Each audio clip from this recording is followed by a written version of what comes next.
Salam Indonesia, salam Nusantara dari Sabang sampai Merauke, dari Medan sampai Pulau Rote.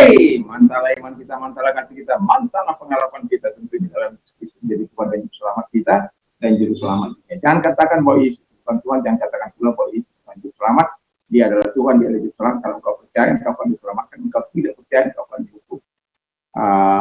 Yohanes 3 ayat 36. Dan karena Yesus sudah berkata dalam Yohanes 4 ayat 6, akulah jalan dan kebenaran dan hidup. Tiada seorang sampai kepada Allah kalau tidak melalui aku. Dan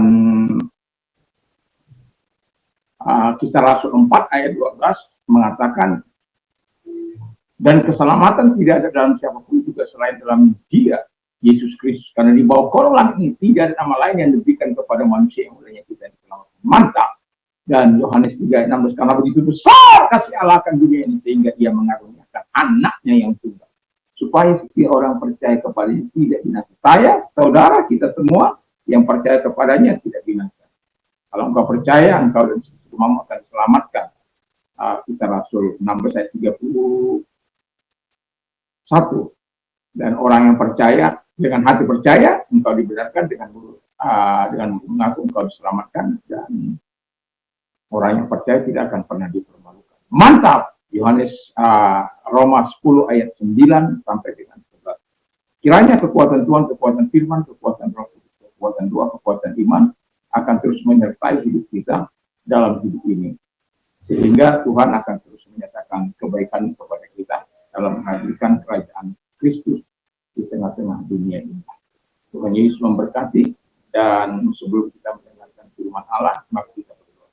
Tuhan, kiranya Tuhan memberkati mereka semuanya, berkati usaha mereka, berkati pekerjaan mereka, keluar masuk mereka diberkati, dan Tuhan memberi yang terbaik dalam hidup mereka, dan nama Tuhan dipuji dan dimuliakan. Terima kasih Bapa di surga, dan kami bersyukur, dan berkati firman melalui hidup mereka sehingga terjadi perkembangan iman mereka dan rohani, hingga membuat mereka bertumbuh di dalam iman. Dalam nama Yesus saya bersyukur dan berdoa. Haleluya. Amin.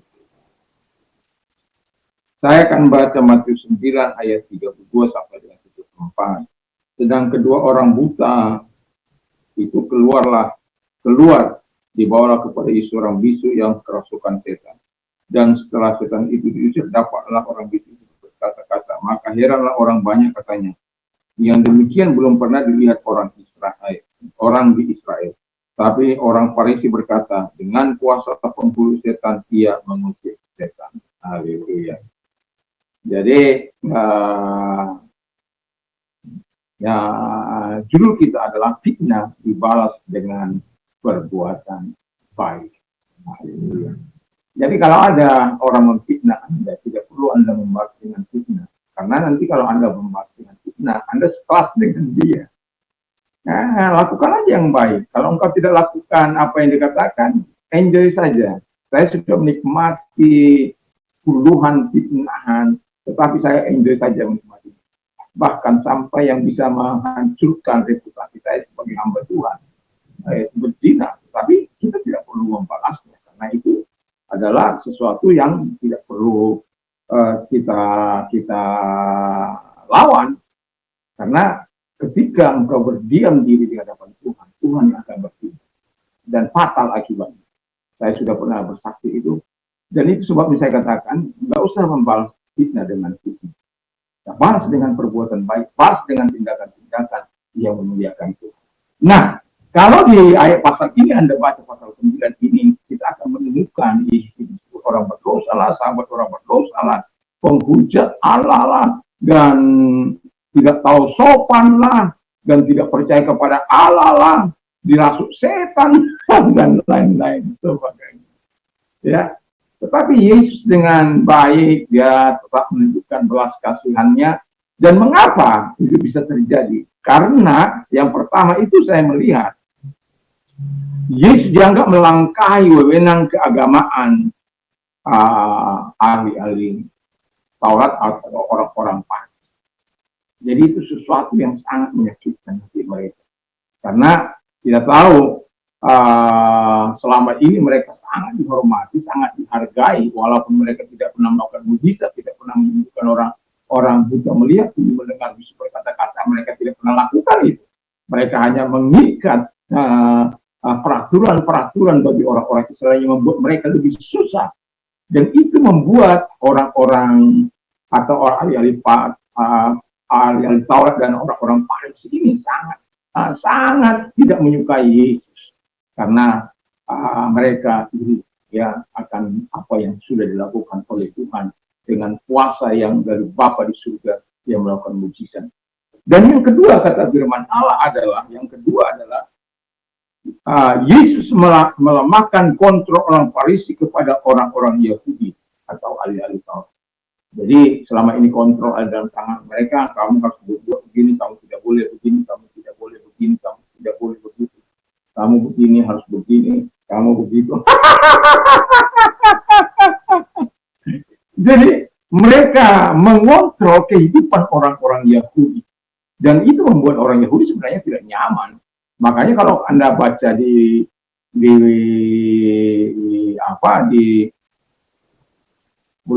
Matius 7 ayat 28-29 itu, ketika Yesus mengakhiri pengajaran di bukit, mereka takjub akan pengajarannya karena mereka tidak seperti ahli-ahli Taurat mereka yang hanya bisa mengajar tapi tidak bisa melakukan dan tidak bisa pula melakukan mujizat. Dan biar sebodoh-bodohnya saya ini masih bisa melakukan mujizat. Tapi dalam nama Yesus, bukan saya, tapi Yesus memakai saya. Ada banyak hal mujizat yang Tuhan kerjakan. Ya, nah, jadi itu membuat mereka merasa Yesus telah melemahkan otoritas mereka, wewenang mereka terhadap orang Yahudi. Yang ketiga, Yesus menentang kepercayaan orang-orang Farisi dan ahli-ahli Taurat. Wow, itu orang-orang Farisi jangan hanya ngomong dong, betul-betul laksanakan. Kalau orang-orang dipaksa disuruh untuk membayar perpuluhan puasa 2 kali seminggu, dan mereka juga harus lakukan, dan mereka juga harus betul-betul mengerjakan dengan belas kasihan, tapi itu kan tidak ada. Dan itu sebabnya mereka sangat marah karena Yesus murid-muridnya melakukan apa yang seharusnya dilakukan. Dan itu membuat orang-orang Yahudi tersinggung. Kalau Anda sudah tersinggung, kita lihat kasus intoleran di Cidahu yang diduga aparat desa, RT, Kapolsek terlibat. Memang kalau melihat kata-kata itu yang tidak sesuai, beberapa kata itu saya pernah dengar di medsos itu, tidak seagama dengan kita, mengotori tempat yang suci ini dan lain sebagainya. Dan itu kalau mereka orang yang beragama, yang sungguh-sungguh beragama kepada menyembah Allah, Allah itu kan lemah lembut, Allah itu kan kasih, Allah itu kan, kalau orang itu tidak benar ya dibimbing, dituntun supaya bisa mengenal kebenaran itu seharusnya.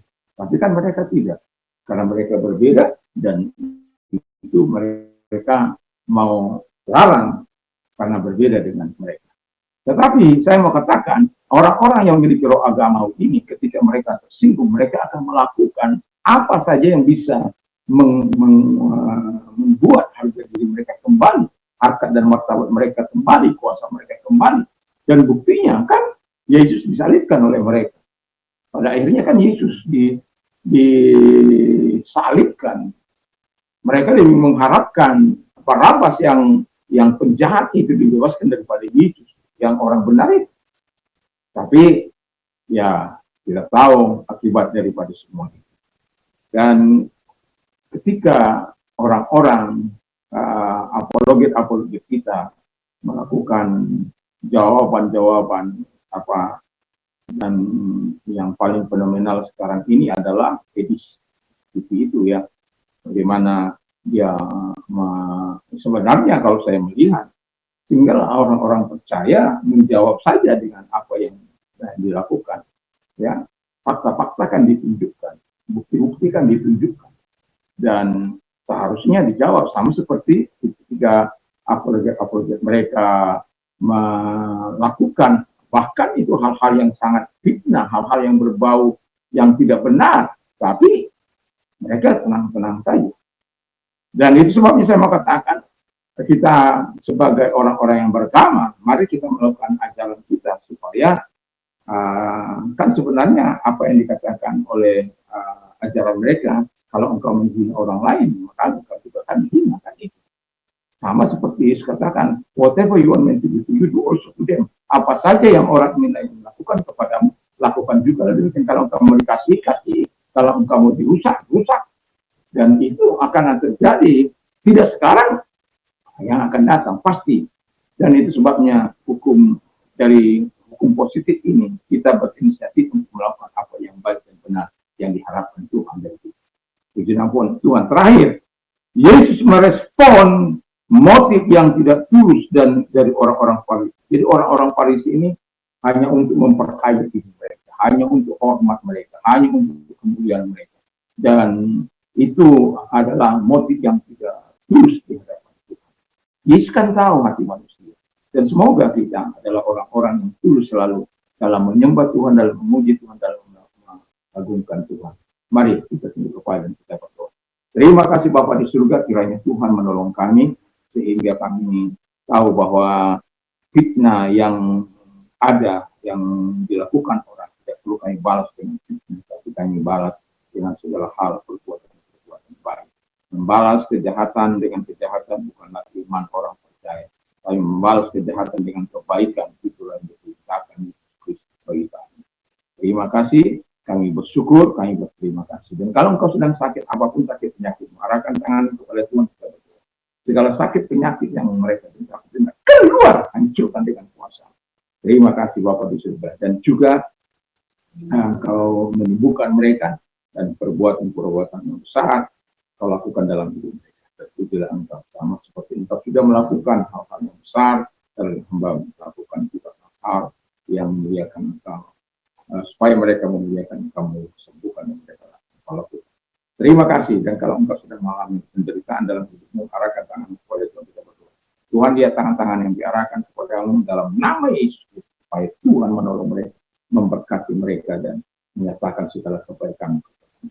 Dan terima kasih buat pertolonganmu. Dimuliakanlah engkau karena pertolongan yang kau berikan kepada setiap kami. Dalam nama Yesus berdoa. Haleluya. Amin. Selamat pagi, selamat beraktivitas tentu bersama dengan Tuhan. Biar terang kita menjadi terang yang memberikan arah kepada dunia ini dan menjadi garam yang memberikan kita rasa di tengah-tengah dunia dalam perbuatan-perbuatan baik. Kiranya Tuhan Yesus memberkati. Mantap, mantap, mantap.